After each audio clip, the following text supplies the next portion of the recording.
සාදු සාදු සාදු නමස්කාර වේවා බුදුරුවනට සමදා බුදු හිමි සරණ යමි. නමස්කාර වේවා ධම්රුවනට සමදා සදහම් සරණ යමි. නමස්කාර වේවා සංඝරුවනට සමදා මහා සංඝ සරණ යමි. නමස්කාර වේවා තුනුරුවනට සමදා තිසරණ සරණ යමි. සාදු සාදු සාදු. මේ උතුම් ශ්‍රී සද්ධර්මය අපට කරුණාවෙන් පහදලා දෙන මේ උතුම් ශාසනික පිහිට අපට ලැබලා දුන්න අපගේ පරම පූජනීය ගුරු දේවෝත්තම කල්යාණ මිත්‍ර පින්වත් ලොකු ස්වාමීන් වහන්සේට නිදුක් නිරෝගී දීර්ඝායුෂම සැලසේවා. සාදු සාදු සාදු. ශ්‍රද්ධාවන්ත පින්වත්නි, ඔබට අහන්ට දුර්ලභ ඊ타මත් සුන්දර දහම් පරයයක් පිවිතුරු නිවන් මඟ දහම් වැඩසටහන තුලින් මේ දවස්වල අහන්ට ලැබෙනවා. ඒ තමයි සත්‍තිස් බෝධිපාක්ෂික ධර්ම පිළිබඳව. ඉතින් අදත් මේ උතුම් ධර්ම දේශනාව සඳහා අනුග්‍රහය දක්වමින් දායකත්වයේ දක්වමින් ධර්ම දානමේ පින රැස් කර ගන්නවා. තිස්ස මහරාම සේනපුර පදිංචිව සිට 2019/12 වන දින හදිසියේ මිය පරලෝකීය වෛද්‍ය වෛකේ නිර්මාල් දිල්ෂාන් නන්දසිරි පුතාට පින් අනුමෝදන් කරන්නට තමරා ගුණවර්ධන මෑණියන්, ඒ වගේම සහෝදරිය අසේල ගුණවර්ධන මාමා ඇතුළු ගුණවර්ධන පවුලේ සියලු දෙනා විසින් නිර්මාල් දිල්ෂාන් නන්දසිරි පුතාට පින් පමුණවන්නට මේ ධර්ම දානය සිද්ධ කරන්නේ.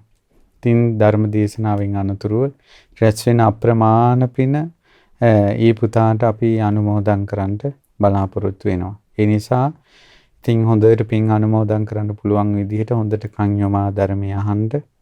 එතකොට අපිට ගොඩාක් පින් අනුමෝදන් කරන්න පුළුවන්. ඉතින් පින්වත්නි, ධර්ම දානී කියන්නේ අග්‍ර දෙයක්. අද මේ ධර්ම දේශනාව ලෝකේ කොතැනක හෝ බුද්ධ ශාසනයට කැමති කෙනෙක් ධර්මය අහන්නේ ඔබගේ ධර්ම දායකත්වය නිසා. ඒ නිසා ඒ ගැන සතුටු වෙන්න. ඉතින් පින්වත්නි, අපි සතර සතිපට්ඨානය ගැන කතා කළා. සත්‍තිස් බෝධිපාක්ෂික ධර්මවල සතර සම්‍යක් ප්‍රධාන වීරිය ගැන කතා කළා. සතර ඉරිදිපාද ගැන කතා කළා. පංච ඉන්ද්‍රිය ධර්මයෝ ගැන කතා කළා. පංච බල ධර්මයෝ ගැන කතා කළා. සත්ත බොජ්ජංග ධර්මයෝ ගැන කතා කළා. අදත් අපි සත්ත බොජ්ජංග ගැන කතා කරනවා. අපිට ඊළඟට කතා කරන්න තියෙනවා ආර්ය අෂ්ටාංගික මාර්ගය. එතකොට බෝධිපාක්ෂික ධර්ම 37 ගැනම ඔබට මේ බුද්ධ ශාසනයේ බුදුරජාණන් වහන්සේ වදාළ ආකාරයෙන් දහම් දැනුම ඇති වෙනවා. සිත පහදවා ගන්න පුළුවන්. මාර්ගය මේකයි අමාර්ගය මේකයි කියලා වෙන් කරගන්න ඔබට හරි පහසුවක් මේක. උපකාරයක්. ඒ වගේම නිවන් මාර්ගය ගැන යම්කිසි කෙනෙක් පැහැදුනොත් අග්‍ර පැහැදීමක් ඒක. හිතේ සතුටක් ඇති වුණොත් ඒක අග්‍ර සතුටක්. ආ විපාකෙත් අග්‍රයි. ඉතින් ඒ නිසා සන්තෝෂයටපත් වෙන්න ඕන. ඉතින් පින්වතුනි, අද මම සූත්‍ර දේශනාවක් ඇසුරේ මේ සත්බුද්ධංගය ගැන යම් විස්තරයක් කියන්නම්. දැන් සත්බුද්ධංග කියනව අමතක වෙලාවත් දන්නෙත් නැහැ. සති සම්බොජ්ජංගය, ධම්මවිචේ සම්බොජ්ජංගය, විරිය සම්බොජ්ජංගය, පීති සම්බොජ්ජංගය, පස්සද්ධි සම්බොජ්ජංගය, උපේක්ඛා සමාධි සම්බොජ්ජංගය, උපේක්ඛා සම්බොජ්ජංගය. එතකොට සතර සතිපට්ඨානයේ හිත පිහිටන එක අපි කෙටියෙන් ගත්තොත් දැන් පසුගිය දවස්වල විස්තර වශයෙන් බොජ්ජංග ධර්මයේ විස්තර කළා. සතර සතිපට්ඨානයේ සිහිය පිහිටවන එක සති සම්බොජ්ජංගය. ඒ තුල නුවණින් විමසීම ධම්මවිචේ සම්බොජ්ජංගය. වීරිය ඇති කර ගැනීම විරිය සම්බොජ්ජංගය. ඊළඟට ප්‍රීතිය නිරාමිස ඇතිවන මාර්ගය අනුගමනය කරමින් ඇතිවෙන නිරාමිස ප්‍රීතිය ප්‍රීති සම්බොජ්ජංගය. සිතයි කයයි සැහැල්ලු වෙන එක පස්සද්ධි සම්බොජ්ජංගය. හිත එකඟ වෙන එක සමාධි සම්බොජ්ජංගය. ඊළඟට මේ බොජ්ජංග ධර්මයෝ සමව වඩන එකෙන් ඒ වගේම මේ ධර්මයෝ තේරුම් ගැනීමෙන් හිතේ ඇතිවෙන උපේක්ෂාව උපේක්ඛා සම්බොජ්ජංගය. මේ බොජ්ජංග ධර්මයෝ විවේක නිස්සිතං විවේකයේ අසුරු කරගෙන විරාග නිස්සිතං නොඇලීම අසුරු කරගෙන ඒ වගේම නිරෝධ නිස්සිතං නිරුද්ධ වීම නිරෝධය අසුරු කරගෙන වොස්සග්ග පරිණාමයෙන් නිවනට නැඹුරු වෙලා වඩනවා නම් ආන්න ඒක තමයි සත්ත්ව බොජ්ජංග වඩනවා කියලා කියන්නේ. එතකොට මේ බොජ්ජංග ධර්මයෝ හේතු නිසා ආහාර නිසා ඇති වෙනවා. අපේ කය ආහාර නිසා තියෙනවා වගේ බොජ්ජංගත් තියෙන්නේ ආහාර නිසා. අපි ඒක මීට කලින් වැඩසටහන ඉගෙන ගත්තා. එතකොට හොඳටම අපි දැක්කා සත්පුරුෂ ඇසුර හරිය උපකාරයි බොජ්ජංග ධර්මයේ වඩන්න. සත්පුරුෂයන්ගේ දහම් කතාව තමාට යෝනිසෝ මනසිකාර කරගන්න පුළුවන් හැකියාව හරිය උපකාරයි. ඊළඟට බොජ්ජංග ධර්ම ගැන තියෙන වැටහීම බොජ්ජංග ධර්මියෝ ගැන තියෙන වැටහීම හරිය උපකාරයි බොජ්ජංග වඩන්න. ඒ වගේම තමයි මේ බොජ්ජංග ධර්ම වල දැනගත යුතු කරුණු ටිකක් තියෙනවා. ඒ විස්තරත් අහන්න ලැබෙනවා දුර්ලභයි. පින්වතුනි දැන් මේ නිවන් මාර්ගයේ වගේ මේ බෝධිපාශික ධර්ම ගැන විස්තර වශයෙන් විභාග වශයෙන් එහෙම කතා කරන්න සමාජෙත් පරිසරයක් නැහැනේ. සාමාන්‍ය ධර්ම දේශනාවකදී වුණත් මේක විස්තර කරන්න අමාරුයි. අමාරුයි මිනිස්සු ඒකට සූදානම් නැහැ. එතකොට අපි නිකන් ගස් ගල් වලට බණ කියනවා වගේ. ඊළඟට තමයි ගොඩාක් ආච්චිලා සීයලා ඔන්න ධර්ම දේශනාව කරන්න ගියාට පස්සේ ඉස්සරහින් උන්දලාට ඉඳගෙන ඉන්නත් බෑ ගොඩක් වෙලා. ඊට පස්සේ උන්දලා බුදු ගුණ අහන්න ආසයි.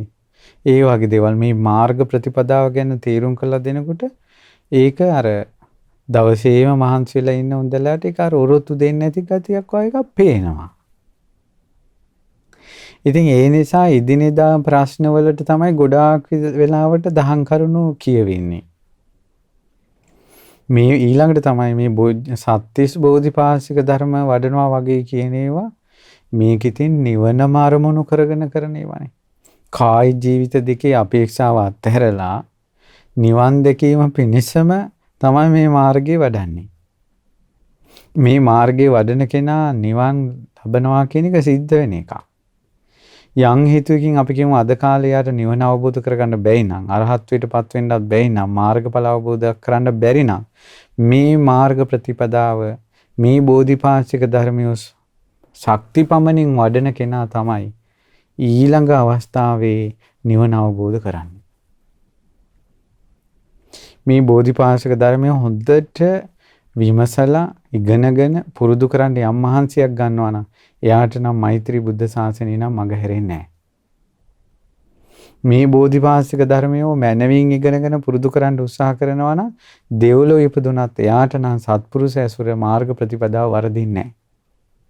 එච්චර ප්‍රබල බවක් තියෙනවා මේ බෝධිපාශික ධර්මවල.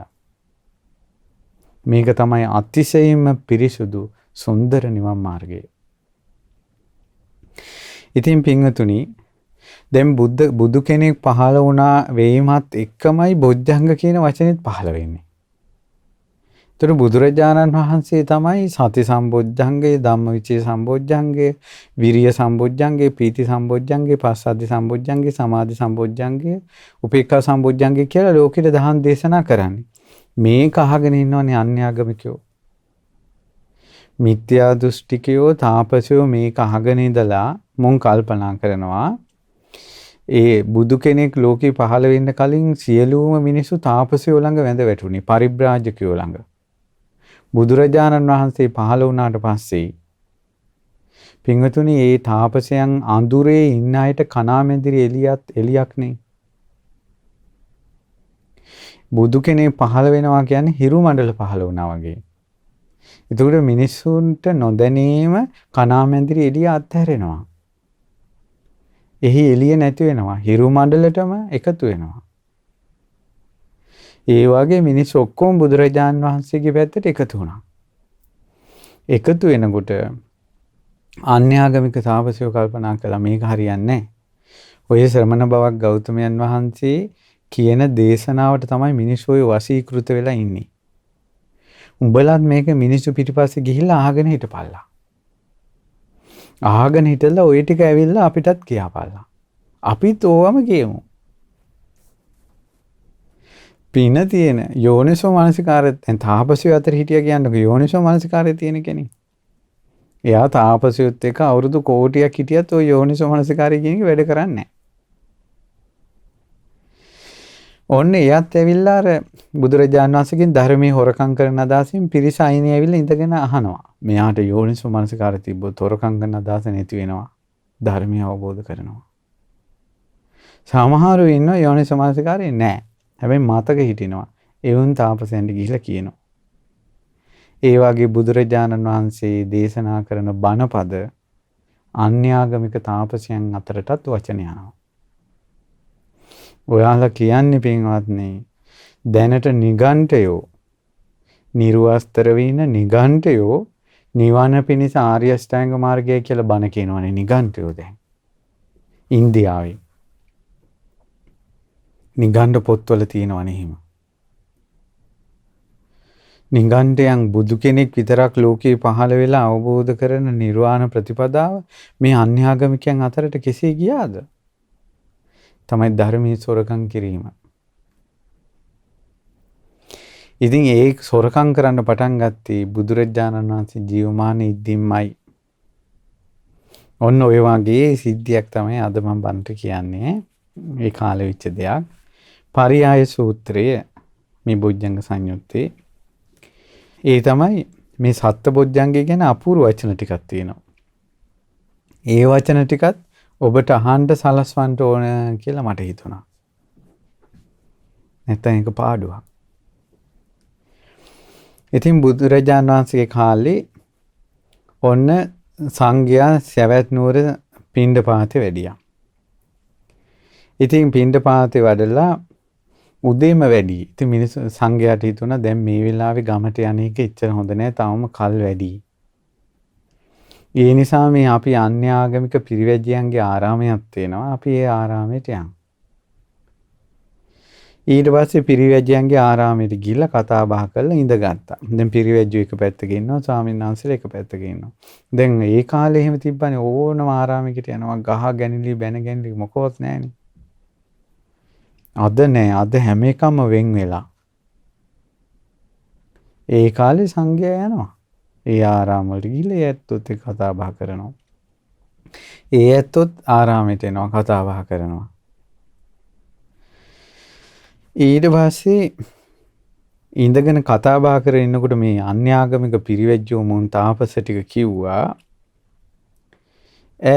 ආයස්මතුනි ශ්‍රමණ බවක් ගෞතමයෝ ශ්‍රාවකයන්ට බණ කියනවා.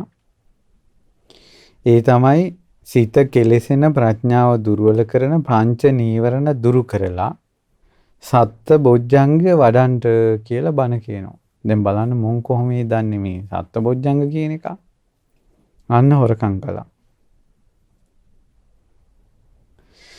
ඊට පස්සේ පංච නීවරණ දුරු කරලා සත්ත බොජ්ජංග වඩන්ට කියලා බණ කියනවා.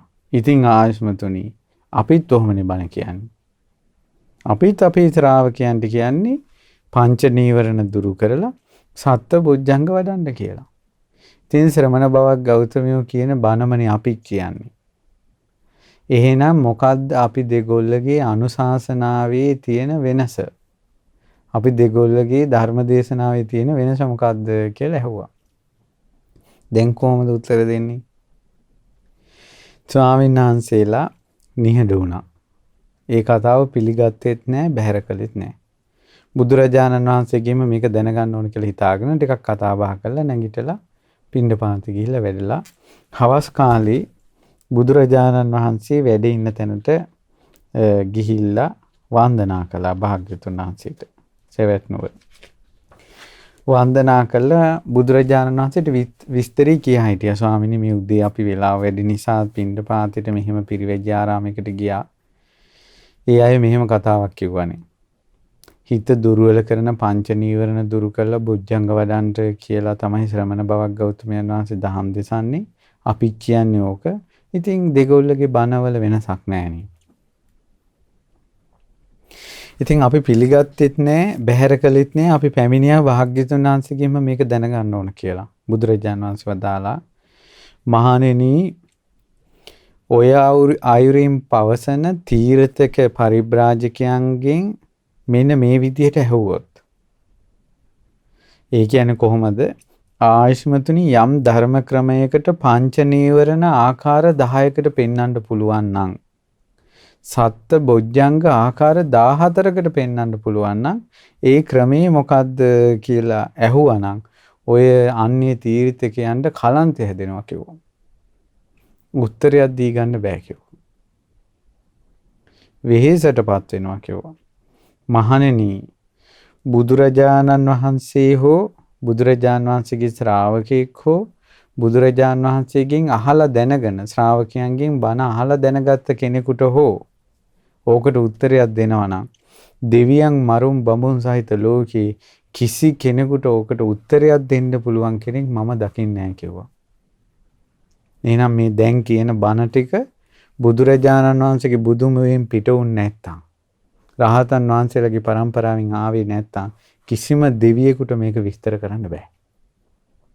කිසිම බ්‍රහ්මයෙකුට විස්තර කරන්න බෑ. මාරයෙකුට දෙවියන් මරුන් බඹුන් සහිත ලෝකේ කිසිම කෙනෙකුට මේක විස්තර කරන්න බෑ. පංච නීවරණ කොහොමද 10ක් වෙන්නේ? සත්ත බොජ්ජංග කොහොමද 14ක් වෙන්නේ කියලා.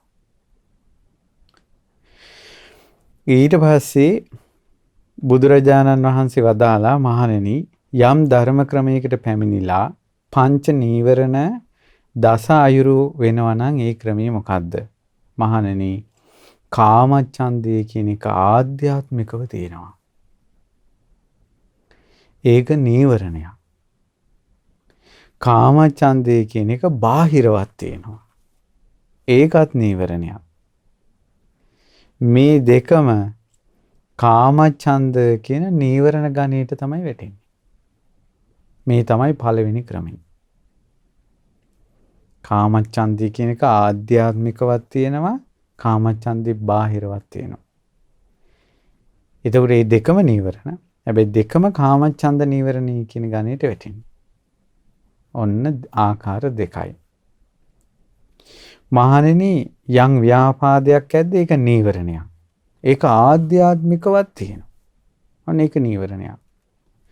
බාහිරත් ව්‍යාපාදයේ කියන එක තියෙනවා. ඒකත් නීවරණයක්. එතකොට මේ ආධ්‍යාත්මික බාහිර කියන මේ දෙකම ගත්තට පස්සේ මේ දෙකම ව්‍යාපාද නීවරණය කියන ගණයට වැටෙනවා. මහණෙනි සිතෙහි කම්මැලිකමක් ඇද්ද? සිතෙහි කම්මැලිකමක් ඇද්ද? තීනය කියලා එකක් තියෙනවා. ඒකත් නීවරණයක්. ඊළඟට නිදිමතකම කියලා එකක් ඇද්ද? මිද්දය. ඒකත් නීවරණයක්. තීනේ කියන්නේ එක නීවරණයක්, මිද්දේ කියන්නේ එක නීවරණයක්. ඉතින් මේ දෙකම නීවරණ නිසා එකට කියනවා තීන මිද්ද කියලා. ඔන්න ක්‍රමයක්. ඔන්න දැන් 6යි. පින්වත් මහණෙනි උද්දච්චය කියලා කියන එකත් නීවරණයක්.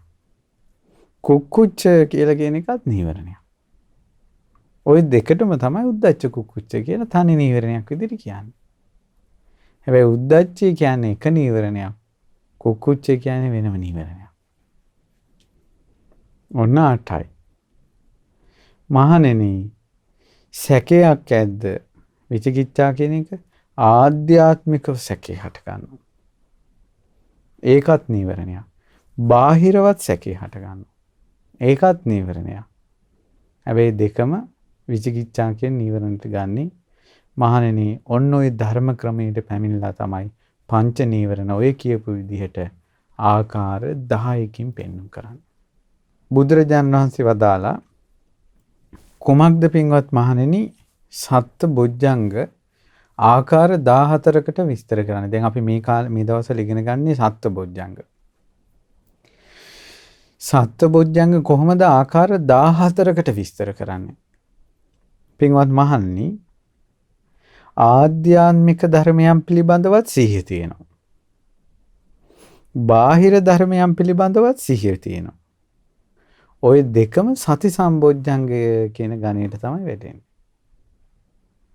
ඒතර තමා තුළ පවතින සිහියටත් කියන්නේ සති සම්බොජ්ජංගය. බාහිර කරුණු මුල් කරගෙන පිහිටවන සිහියටත් කියන්නේ සති සම්බොජ්ජංගය. ওই දෙකම සති සම්බොජ්ජංගය කියනවා. නමුත් ආධ්‍යාත්මිකවත් තියෙනවා බාහිරවත් තියෙනවා. ඔන්න එකම සති සම්බොජ්ජංගේ දෙවිදිහකට. ඊළඟ ආධ්‍යාත්මික ධර්ම යම් ප්‍රඥාවකින් විමසීමක් ඇද්ද, සෙවීමක් ඇද්ද, මනවින් විමසා බැලීමක් ඇද්ද? ඒකත් ධම්මවිචේ සම්බොජ්ජංගය. බාහිර ධර්මතා විමසීමක් ඇද්ද, ප්‍රඥාවෙන් විමසීමක් ඇද්ද, මනවින් විමසා බැලීමක් ඇද්ද, සෙවීමක් ඇද්ද? ඒකත් ධම්මවිචේ සම්බොජ්ජංගය. ඉතින් ওই දෙකටම එකට කියනවා ධම්මවිචේ සම්බොජ්ජංගය කියලා. අන්න ආකාර දෙකක්. එකම බොජ්ජංගේ ආකාර දෙකක්. ඊට පස්සේ බුදුරජාණන් වහන්සේ වදාලා පින්වත් මහණෙනි කායිකව කරන වීරියක් තියෙනවා. දැන් සක්මන් කරමින් ඉඳගෙන නිදි මරාගෙන කායිකව කරන වීරියක් තියෙනවා. ඒකත් විරිය සම්බොජ්ජංගේ. ඒ වගේම පින්වත් මහණෙනි මානසිකව චෛතසිකව කරන වීරියක් තියෙනවා. රහතන් වහන්සේලා සිහි කර කර සසර ගැන සිහි කර කර අපාබය සිහි කර කර ඊළඟට මේ කෙලෙස් වල පීඩාව සිහි කර කර වීරිය කරනවනේ. ඒතකොට ඒක චෛතසික වශයෙන් කරන්නේ. එහෙම වීරියකුත් තියෙනවා. කායිකවත් වීරිය කරනවා, චෛතසිකවත් වීරිය කරනවා. චෛතසික වීරිය කරන එකටත් විරිය සම්බොජ්ජංගය කියලා කියනවා. කායිකව කරන වීරියටත් විරිය සම්බොජ්ජංගය කියලා කියනවා. ඒතකොට මේ දෙකටම විරිය සම්බොජ්ජංගය කියන වචනේ පාවිච්චි කරනවා. දැන් ඔන්න බොජ්ජංග එතන 6යි. ඊළඟට බුදුරජාණන් වහන්සේ වදාලා විතක්ක සහිත විචාර සහිත යම් ප්‍රීතියක් තියෙනවා. විතක්ක විචාර සහිත. ඒකත් ප්‍රීති සම්බොජ්ජංගය. විතක්ක විචාර රහිත ප්‍රීතියක් තියෙනවා. ඒකත් ප්‍රීති සම්බොජ්ජංගය. විතක්ක විචාර සහිත ප්‍රීතිය තියෙනවා පළවෙනි ධ්‍යානෙ. විතක්ක විචාර රහිත ප්‍රීතිය තියෙනවා දෙවෙනි ධ්‍යානෙ. එතකොට ඒ දෙකම ප්‍රීති සම්බොජ්ජංගය. ඊළඟට පින්වත් මහණෙනි කායික සැහැල්ලුවක් තියෙනවා. ඒකත් පස්සද්ධි සම්බොජ්ජංගය. මානසික සැහැල්ලුවක් තියෙනවා. ඒකත් පස්සද්ධි සම්බොජ්ජංගය. ওই දෙකටම කියනවා පස්සද්ධි සම්බොජ්ජංගය. දැන් පස්සද්ධි සම්බොජ්ජංගය කියන එක ආකාර දෙකකට පෙන්වන්නේ. කායික සැහැල්ලු බව, මානසික සැහැල්ලු බව. මහණෙනි විතක්ක සහිත විචාර සහිත යම් සමාධියක් තියෙනවා. විතක්ක විචාර සහිත සමාධිය. පළවෙනි ධ්‍යානෙ. විතක්ක විචාර රහිත සමාධිය තියෙනවා දෙවෙනි ධ්‍යානෙන් එහා. එතකොට විතක්ක විචාර සහිත සමාධිය, විතක්ක විචාර රහිත සමාධිය කියලා දෙකක් තියෙනවා. මොන ක්‍රමෙන් වුණත් ඒක සමාධි සම්බොජ්ජංගය. මහණෙනි ආධ්‍යාත්මික ධර්මයන් පිළිබඳවත් උපේක්ෂාවක් තියෙනවා. ඒක උපේක්ඛා සම්බොජ්ජංගය. බාහිර ධර්මයන් පිළිබඳවත් උපේක්ෂාවක් තියෙනවා. ඒකත් උපේක්ඛා සම්බොජ්ජංගය. මේ දෙකටම උපේක්ඛා සම්බොජ්ජංගය කියනවා. ඔන්න ඔය දහම් පරයයන් තමයි පින්වත් මහණෙනි බොජ්ජංග 14ක් වෙන්නේ.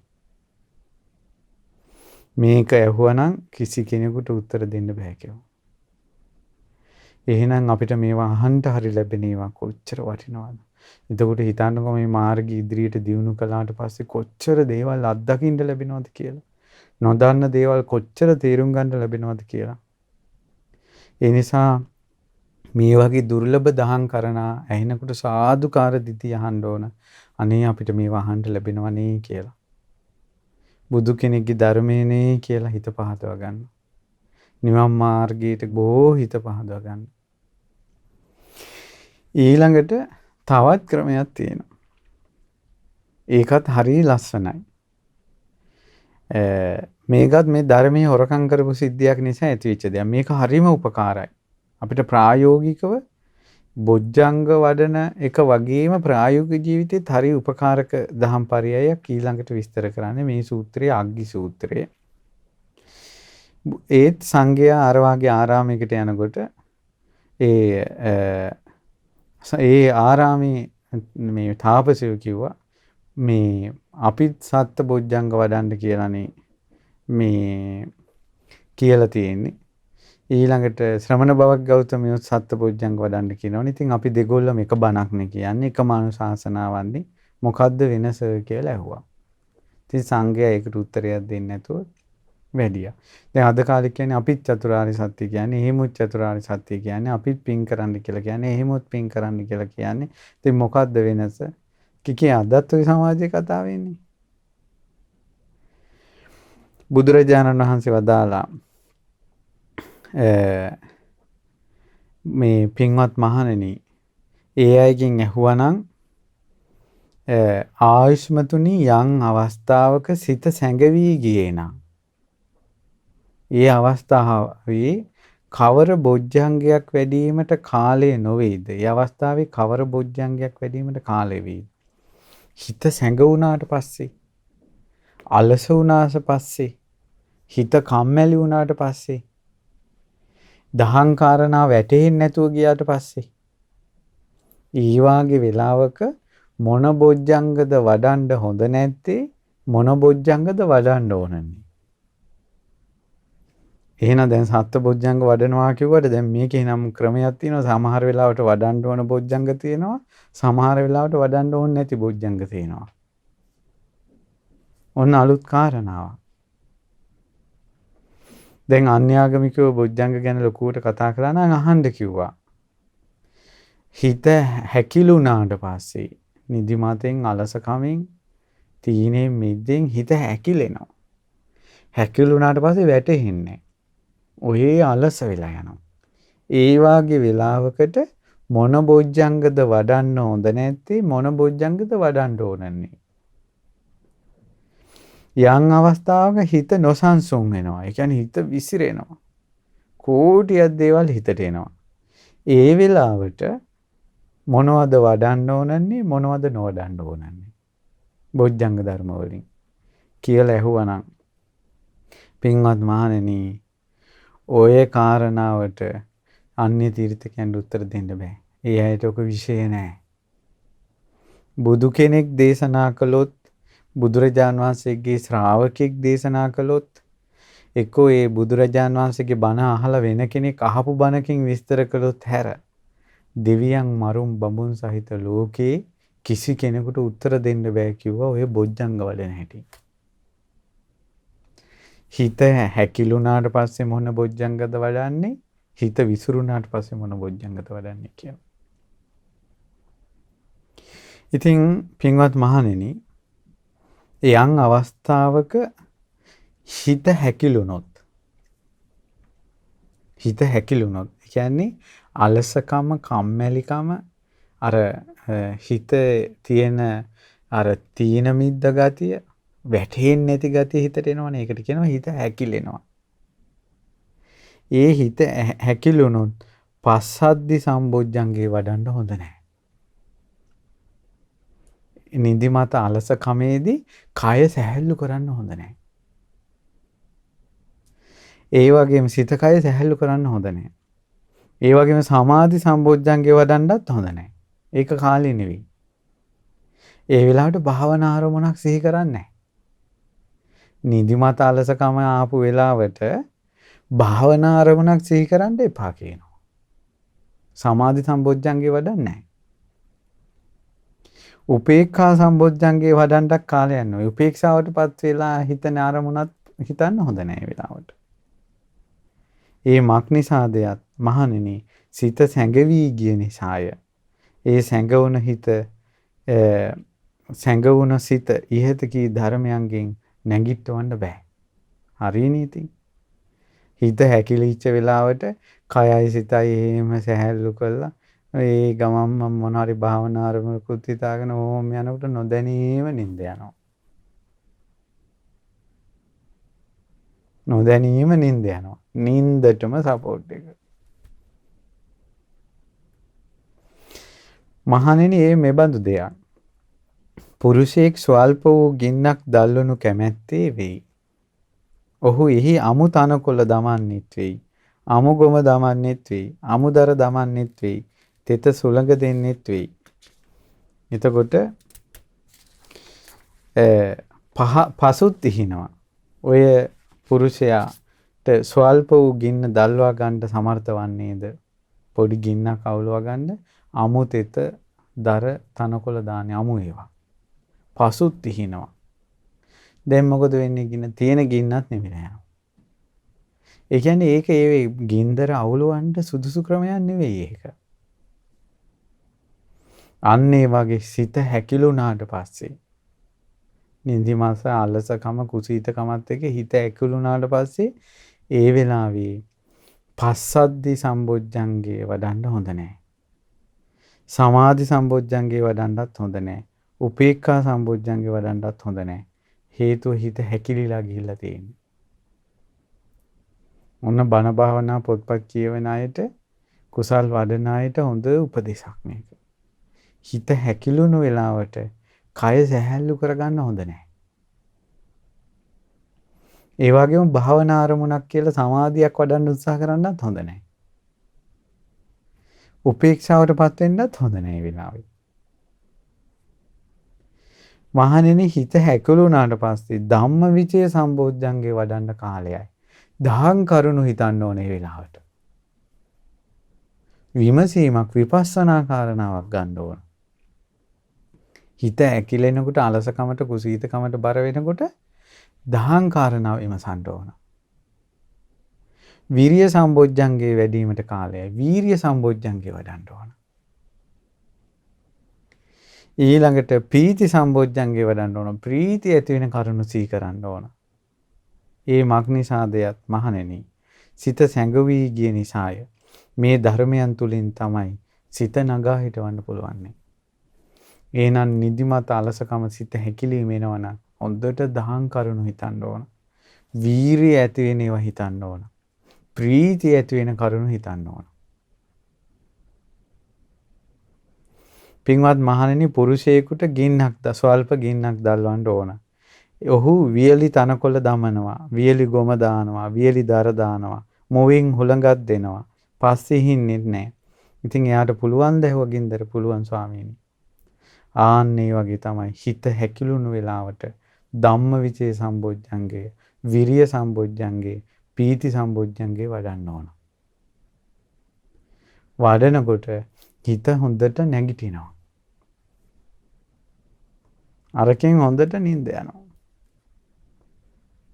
හිත හැකිලුණු වෙලාවට කය සැහැල්ලු කරන්න පුටුවකට හේතු වෙනවා. ඇඳට හේතු කරනවා. කය සැහැල්ලු කරනවා. හිතත් හිතන්නේ නැතු යනවා. භාවනා අරමුණකුත් ගන්නවා.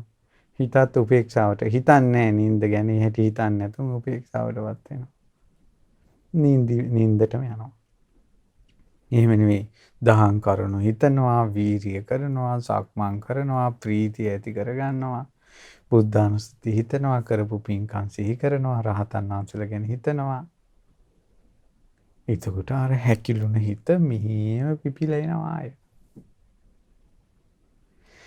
දුරු මම මේ පින්වතුන්ට තේරෙන භාෂාවෙන් ඔය කිව්වේ කුසල් දහම් වඩන බොජ්ජංග දිනු කරන අයට මේ වචන ටිකම ඇති. ඒකට යා දන්නවා භාවනා ආරමුණේ කොහොමද බොජ්ජංග වඩන්නේ කියලා. ඊට පස්සේ පින්වත්නි ඔන්න දැන් ඔන්න බුදුරජාණන් වහන්සේ වදාලා හරි ඔන්න එක කාරණාව. දැන් අමතක වෙන්න දෙන්න එපා. ඔන්න හිත හැකිලුණොත් අලසකමටපත් වුණොත් එහෙම මොකද්ද නොකල යුතු බොජ්ජංග? පස්සද්ධි සම්බොජ්ජංගේ, සමාධි සම්බොජ්ජංගේ, උපේක්ඛා සම්බොජ්ජංගේ වඩන්න හොඳ නැහැ. වඩන්න ඕන බොජ්ජංග මොනවද? ධම්මවිචේ සම්බොජ්ජංගේ, විරිය සම්බොජ්ජංගේ, පීති සම්බොජ්ජංගේ. ඔන්න බුදුරජාණන් වහන්සේ වදාළ කෙනෙක්ගේ හිත නොසන්සුන්. හැම තැනම දුවනවා. හිත ගොඩාක් විසිරිලා. දැන් මොනවද වඩන්න ඕන බොජ්ජංග? බුදුරජාණන් වහන්සේ වදාලා වඩන්න හොඳ නැති ඒවා. ඒ තමයි ඒ වෙලාවට ධම්මවිචය සම්බොජ්ජංගේ වඩන්න කාලේ නෙවෙයි. හිත විසිරි තියෙනකොට දහං කරුණුත් හිතන්න ගියට පස්සේ අර විසිරෙන එකටම හිතත් විසිරිලා ඔය හිත යනවා. වීරිය සම්බොජ්ජංගේ වඩන්න කාලයත් නෙවෙයි. දැන් වීරිය කරන්නත් හිතියට පස්සේ යා මේ සක්මන් කරනවා වෙන මොනවද හිතේ හිතා. මේ හිතනවා ඒවට වෙන මොනවද කවලම් වෙනවා. හිත විසිරිලානේ තියෙන්නේ. දැන් හොඳ හිතන්නකෝ කෙනෙකුට තරහක් ආවට පස්සේ එයා මේ සාලේ හිට යනවා මෙහිට යනවා. දැන් සක්මන් කිරීම යම් වීරියක් විදිහට අපි හිතන්නේ. ඒකට අර බලන්න අර ඒ විසිරීමට මැච් වුණා ඒක. දැන් සංසිඳිච්ච වෙලාවට පුටුවක ඉඳගෙන සංසිඳිලා කල්පනා කරනවා. තරහගේ වෙලාවකට සංසිඳිලා කල්පනා කරන්නේ. එයා ඇවිස්සීලා ඉන්නේ. එතකොට ඇවිස්සිච්ච වෙලාවට හිත ධම්මවිචේ සම්බොජ්ජංගේ විරිය සම්බොජ්ජංගේ පීති සම්බොජ්ජංගේ පීති කරුණු හිත හිතා ඉන්න බෑ ඒ වෙලාවට. හිත විසිරෙනවා තවත්. ඒක සුදුසු නෑ. නගා හිටවන්න බෑ හිත. බුදුරජාණන් වහන්සේ වදාලා මහා උපමාවකින් කියන්න. ඔන්න පුරුෂයෙකුට මහත් වූ ගින්නක් නිවන්න ඕන. ලොකු ගින්නක් නිවන්න ඕන. මෙයා තනකොළ වියලි තනකොළ දානවා. වියලි දර දානවා. ඊළඟට වියලි ගොම දානවා. හොඳට හුළඟ දෙනවා. දැන් නෙවෙයි තවත් ගින්දර වැඩි වෙනවා. ඒ වගේ විසිරුණ හිතෙන් හිත විසිරිලා තියෙද්දී ගොඩක් දේවල් හිතන්න ගියාට පස්සේ තවත් විසිරෙනවා. බුදුරජාණන් වහන්සේ වදාලා පින්වත් මහණෙනි හිත නොසන්සුන් වුණොත් මොකද්ද වඩන්න ඕන බොජ්ජංග? ඒ වෙලාවට පින්වත් මහණෙනි වඩන්න ඕන පස්සද්ධි සම්බොජ්ජංගේ කයයි සිතයි සැහැල්ලු කරනවා. හිතට ගොඩක් සිතිවිලි එනවනම් ඒ වෙලාවට යා පොඩ්ඩක් තැම්පත් වෙන්න ඕන. කයයි සිතයි සැහැල්ලු කරන්න ඕන. පස්සද්ධි සම්බොජ්ජංගේ වඩන්න ඕන. සමාධි සම්බොජ්ජංගේ වඩන්න ඕන. හිත එක අරමුණකට ගන්න උත්සාහ කරන්න ඕන. ඊළඟට උපේක්ඛා සම්බොජ්ජංගයට වඩන්න ඕන. ඒ කියන්නේ අර එක එක දිගට හිතෙන කර්මුණු මමත්වෙන් ග්‍රහණය කරගෙන හිතන්නේ ඒවා නොහිතා උපේක්ෂාවට ගන්න ඕන. එතකොට එතකොට නම් පුළුවන්. බුදුරජාණන් වහන්සේ වදාලා ගින්නක් නිවුණු කෙනෙක් අමු තනකොළ අමු දර වතුර පාසන් තෙත හුළඟ ඒවා දුන්නට පස්සේ ගින්දර නිවෙනවා. ඉතින් බුදුරජාණන් වහන්සේ වදාලා ඔය වගේ තමයි ඒ සුදුසු කාලේ බොජ්ජංග වඩන්නේ. හැබැයි පින්වත් මහණෙනි හිත සංසුන් වුණත් සිත අලසකමේ තිබ්බත් එක සම්බොජ්ජංගයක් නම් අනිවාර්යෙන්ම ඕන කිව්වා. මොකද්ද? සති සම්බොජ්ජංගය. සිහිය ඕන. සති සම්බොජ්ජංගය ඕන. එතකොට ඕන බොජ්ජංග භාවනා වශයෙන් වඩන අයට විශේෂ කාරණාවක්. ඒ තමයි හිත හැකිලුණු වෙලාවට පස්සද්ධි සම්බොජ්ජංගේ සමාධි සම්බොජ්ජංගේ උපේක්ඛා සම්බොජ්ජංගේ වඩන්න හොඳ නැහැ. හිත හැකිලුණු වෙලාවට ධම්මවිචේ සම්බොජ්ජංගේ විරිය සම්බොජ්ජංගේ පීති සම්බොජ්ජංගේ වඩන්න ඕන. හිත විසිරුණු වෙලාවට ධම්මවිචේ සම්බොජ්ජංගේ විරිය සම්බොජ්ජංගේ පීති සම්බොජ්ජංගේ වඩන්න හොඳ නැහැ. හිත විසිරුණු වෙලාවට පස්සද්ධි සම්බොජ්ජංගේ සමාධි සම්බොජ්ජංගේ උපේක්ඛා සම්බොජ්ජංගේ වඩන්න ඕන. හැබැයි හැම වෙලාවෙම සති සම්බොජ්ජංගේ තියෙන්න ඕන. දැන් මේ ඔන්න බොජ්ජංග භාවනා කරන අයට බණපදේ. දැන් මේ ප්‍රායෝගික ජීවිතයේ යම් කරුණක් මේකට හෝදුවාවක් ගන්න බැයිද? මොකක්ද ඒ හෝදුවාව? ඒ තමයි අපේ හිත හැකිලුණොත්. ඒ කියන්නේ කිසිම දෙයක් කරන්න හිත දෙන්නේ නැත්තම්. නිදිමතට බරයි නම් ඒ වාගේ කෙනෙක් කය තැම්පත් කරලාම තියාගන්න හොඳ නැහැ. කියන්නේ වැටිච්ච තැන නිදා ගන්න හදා ගන්න හොඳ නැහැ. ඉඳගෙන ඉන්න හදා ගන්න හොඳ නැහැ. එයා සක්මන් කරන එකට යම් අර වීරියකට ගන්න ඕන. ඊළඟට දහම් කරුණු නුවණින් හිතන එකට, තමන් කරපු පින් කුසල් සිහි කරන එකට, බුදුගුණ දංගුණ සංගුණ හිතලා ප්‍රීතිය ඇති කරගන්න ඒවා. ඒ වාගේ පැත්තකට හිත ගන්න ඕන. මේ ප්‍රශ්න විසඳන ක්‍රමයක්. එතකොට දැන් තමන්ට නිදිමත වැඩි නම් ඔන්න භාවනා කරන්න ගියාම කනුවකට හේතු වෙච්ච ගමන් හරියට හරි. ඒම නින්ද යනවා. ඊළඟට තමන්ට නිදිමත ගතිය වැඩි නම් අඳුරකට ගිහිල්ලා S2 පියාගත්තා කියන්නේ හරි. එහෙම නින්ද යනවා. ඊළඟට තමන්ට නිදිමත ගතිය වැඩි නම් එයා මොකක් හරි භාවනා අරමුණක් ආස්වාස ප්‍රාස්වාසයෙන් සිහි කරනවා. එහෙම ඒ අරමුණේම හිත ඇකිල්ලා යනවා. එහෙම නෙමෙයි. තමන්ට නිදිමත කුසීතකම් වැඩි නම් එළියකට එන්න ඕන. කට්ටියට පේන තැන ගැවසෙන තැන හිටියම නිදි කරා. මේ භාවනා පන්ති එක වගේ මම මේ කියන්නේ. gedara නම් එක ඔයාලා තේරුම් ගන්න. එතකොට යාර තමන්ට නිින්ද යන්නේ නැති පරිසරයක් හදා ගන්නවා. එතකොට සක්මන් කරන්න ඕන. ඊළඟ දහම් කරුණු හිතන්න ඕන. විදර්ශනාව කරන්න ඕන. සජ්ජායනා කරන්න ඕන. මේ වගේ එයා උපක්‍රමශීලී වෙන්න ඕන. කරපු පින් කුසල් දහම් ඒවා සිහි කරන්න ඕන. හිත හැකිලෙනකොට. එතකොට හිත විසිරෙනකොට ගොඩාක් දේවල් හිතන්න හොඳ නැහැ. අරෙන් මෙහෙමයි හිත විසිරුණු වෙලාවට කෝල් ආන්සර් කරන්න හොඳ නැහැ. හිත ඇවිස්සලා තියෙන වෙලාවට එන කෝල් ආන්සර් කරන්න හොඳ නැහැ. මේ සාමාන්‍ය ජීවිතයක් ගැන මම කියන්නේ. හිත ඇසුරුණු වෙලාවට දැන් හිත විසිරුණා කියන්නේ කවුරු හරි ගැන සැකයක් මොකක් හරි තවත් විස්තර අහන්න ඕනේ හොඳ නෑ අරක කොහොමද මේක කොහොමද කියලා. ඒකට තවත් ප්‍රශ්නයක් විශ්සෙනවා. ඒ වෙලාවට කරන්න තියෙන්නේ කය තැම්පත් කර. ඒ කියන්නේ එක තැනකට ගිහිල්ලා සැහැල්ලු වෙන්න ඕනේ. සැහැල්ලු වෙලා හිතන්න නැතුව ඉන්න ඕන. අර හිත විසිරෙන කරුණු හිතන්න නැතුව එක අරමුණක් හිතනවා. යහපත් දෙයක්. යහපත් දෙයක් හිතනවා. දැන් අපි බලන්නකෝ පුන්න මහරහතන් වහන්සේගේ පුන්න ප්‍රතිපදාව. උන්වහන්සේට කවුරු හරි බැන්නොත් එහෙම උන්වහන්සේ අර බැනපු දේවල් හිතන්නේ නැතුව මට ගැහුවේ නෑනේ කියලා ඒ කාරණයක් හිතනවා. මේ ලෝකෙ කිසි කෙනෙකුට පාස් කරන්න බැරි ස්ටේප් එකක් ඕක. ඒ තමයි කවුරු හරි බැන්නොත් මට ගැහුවේ නෑනේ කියලා හිතන්න කිසි කෙනෙකුට බෑ. හිතන්නේ නෑ මිනිස්සු. බෑ කියන්නේ හිතන්නේ නැති නිසා. හිතුවොත් පුළුවන්. මේ ලෝකයාම බැන්නොත් මට මුම් බැන්නා කියන තැනම විසිරිලා යනවා.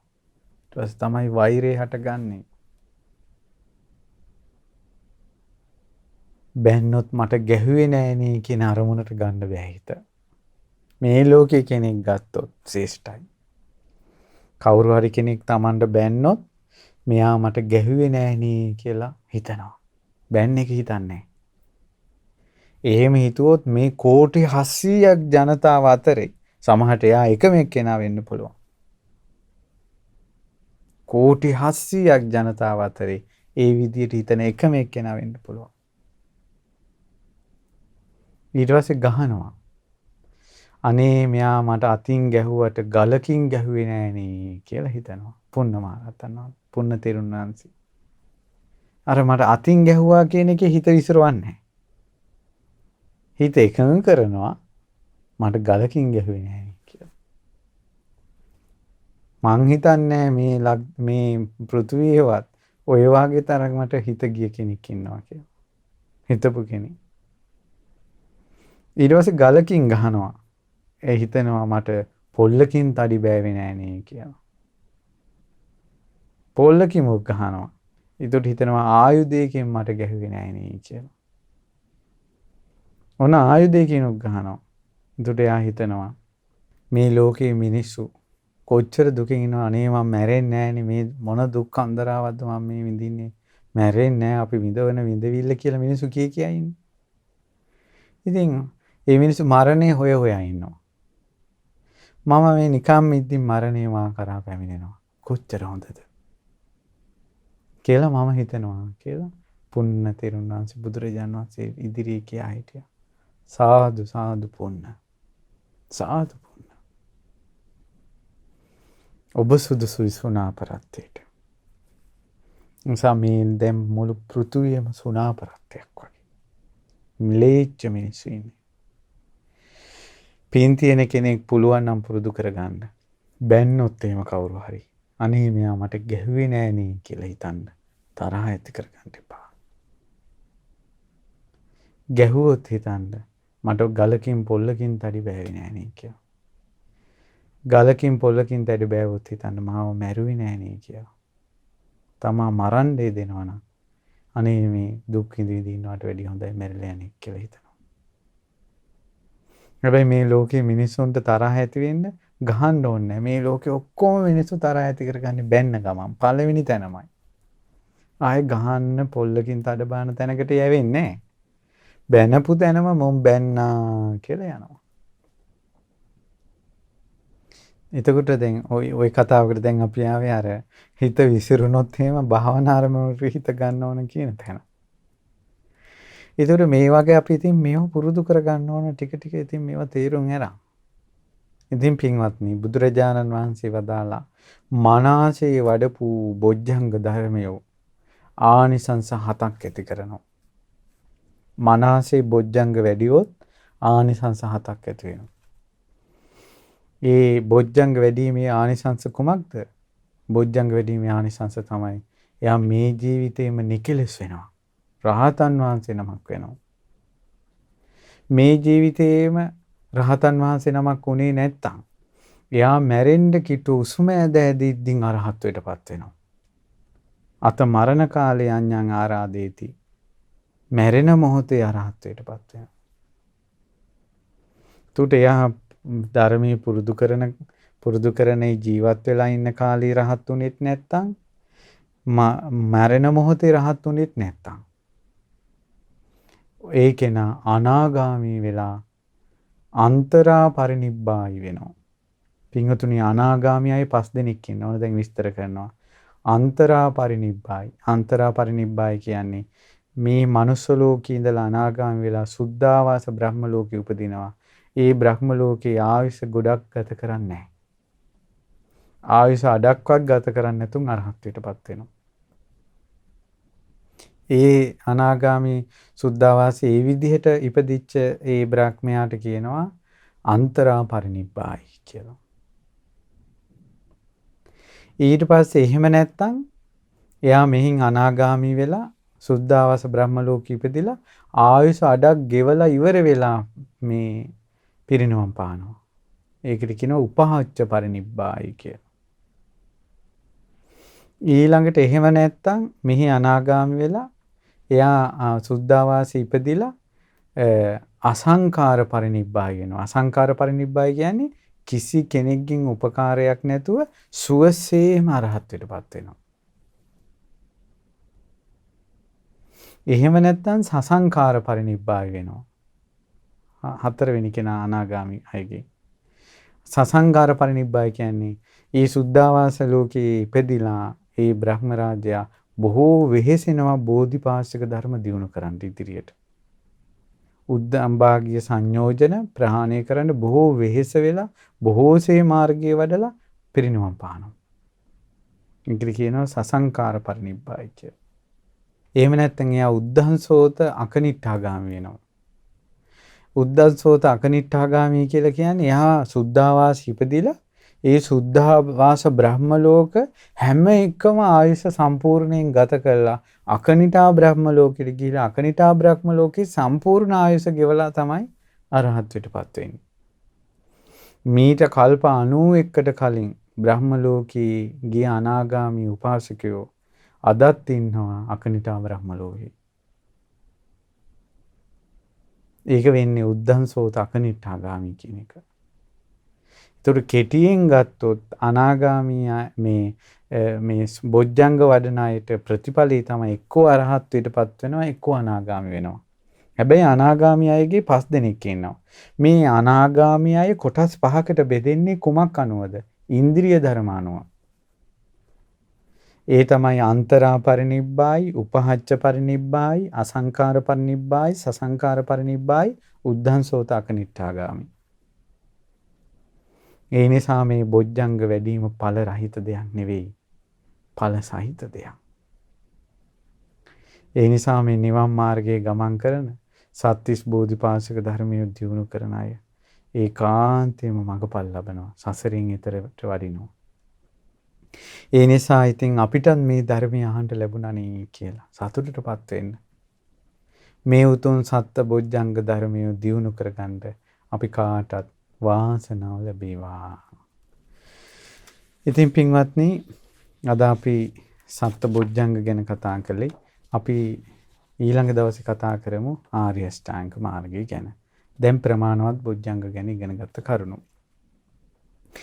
ඉතින් පිවිතුරු නිවන් මඟ උතුම් ධර්ම දේශනාව සඳහා දායකත්වයේ දරුවේ තමරා ගුණවර්ධන මෑණියන්, ඒ වගේම ඒ පවුලේ දරුවන් අසීල ගුණවර්ධන මාමා ඇතුළු ගුණවර්ධන පවුලේ සියලු දෙනා. රැස් වුණ සියලු පින් සියලු දෙවියන්ට අනුමෝදන් කරමු. දෙවියෝ මේ පින් සතුටින් අනුමෝදන් වෙත්වා. මේ සියලු දෙනා ආරක්ෂා කරත්වා. මේ ධර්ම දානයේ මූලික අභිමතාර්ථය 2019 12 වෙනි මාසේ 8 වනදා තිස්ස මහරාම සේනපුර පදිංචිව සිට හදිසියේ මිය පරලෝකීය වෛද්‍ය වෛකේ නිර්මාල් දිල්ෂාන් නන්දසිරි පුතාට පින් අනුමෝදන් කරන්න. පරම ගම්බීර ධර්මයේ අන් අයට අහන්න සලස්වපු පින් බලය. මේ සත්‍තිස් බෝධිපාශික ධර්ම වලින් සත්ත්ව බොජ්ජංග ගැන අනිත් අයට අහන්න මේ ධර්මය අහන්න සලස්වපු පින් බලය ඒකාන්තයෙන් අනුමෝදන් වෙලා මේ ධර්ම දානයේ පින මිය පරලෝකීය වෛද්‍ය වෛකේ නිර්මාල් දිල්ෂාන් නන්දසිරි පුතාට අනුමෝදන් වේවා පරලෝ සැපේ වේවා දුක් විඳින සංසාරයෙන් නිදහස් වෙන්න වාසනාව ලැබේවා කියලා පින් පමුණවමු. මිය පරලෝකීය සියලු ඥාතීන් පින් අනුමෝදන් වී සැපයටපත් වේවා. ඒ වගේම මීට වසර 8කට පෙර මිය ගිය වෛකේ නන්දසිරි ස්වාමි පුරුෂයාට වසර 35කට පෙර මිය ගිය ඩී.ඒ. ගුණවර්ධන පියාණන්ට, පොඩි මැණිකේ පණ්ඩිත රත්න මෑණියන්ට, පණ්ඩිත රත්න පවුලේ සියලු දෙනාට, ශාලිය ගුණවර්ධන, ගාමිණී, හරිස්චන්ද්‍ර සොහිරාට, ස්වාමි පුරුෂයාගේ දෙමව්පියන්ට, ඇතුළු මිය පරලෝකීය සියලු ඥාතීන්ටත් පින් අනුමෝදන් වෙත්වා. ඒ වගේම මේ උතුම් ධර්ම විනය අපිට කියලා දෙන අපගේ පරම පූජනීය ගුරු දෙවිඳුන්ට මේ පින් අනුමෝදන් වේවා. පින්වත් ලොකු ස්වාමීන් වහන්සේ නිදුක් වේවා, නිරෝගී වේවා, සුවපත් වේවා, දීර්ඝායුෂ ලබත්වා. ලොකු ස්වාමීන් වහන්සේ ඇතුළු ගරුතර මහා සංඝරත්නයටත්, අනගාരികා මෑණිවරුන්ටත්, පැවිදි අපේක්ෂක දූපතුන්ටත් මේ පින් බලෙන් සත්ත්ව බොජ්ජංග ධර්මියෝ දිනු කර ගන්නටම වාසනාව ලැබේවා. ඒ වගේම දායකත්වයේ දරු තමරා ගුණවර්ධන මෑණියන්, ඒ වගේම දරුවන් අසීල ගුණවර්ධන මාමා, ගුණවර්ධන පවුලේ සියලු දෙනාට පින් අනුමෝදන් වේවා.